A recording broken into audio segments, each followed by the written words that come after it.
You okay? You feel all right? Yeah, I feel great, because we're moving in together. So you checked the paper for listings in Brooklyn Heights, right? Time. Oh, no. Yeah, no, and I was missing out on all this other stuff, too, so Joey suggested Rachel move in with me. Yeah, right. What?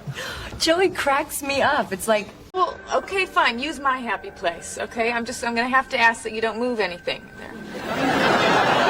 All right, I'll try not to. Okay. All right, so you're in a meadow.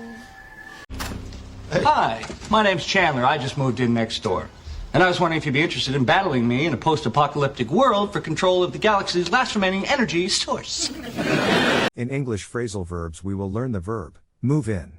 It means 1. When you bring your personal belongings and stuff to a new place where you will live. Yesterday's phrasal verb, move out, has the opposite meaning. Examples: my friends haven't moved into their new apartment yet. We bought a new house, but we can't move in until some repairs are made. 2. When you bring objects into a new place. Examples: we need to move the apples in from the garage.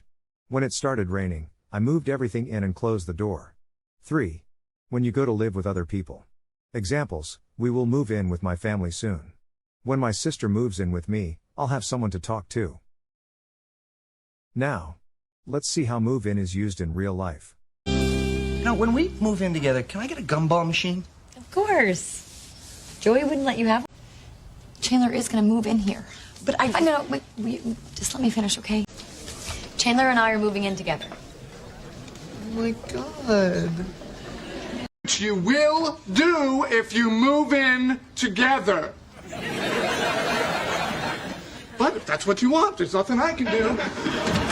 No, I really want to live with you. I want to move in with you. Are you sure?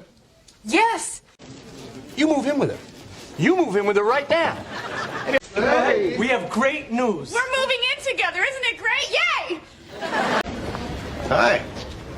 You moving in or moving out? Moving in. Oh, can I give you a hand? Hotel, why isn't she staying with you guys? Well, because we're moving in a couple of days and it just didn't make sense. Plus, hotels are fun. My room has this little fridge full of free snacks. And then I lied to her about Rachel moving in with me.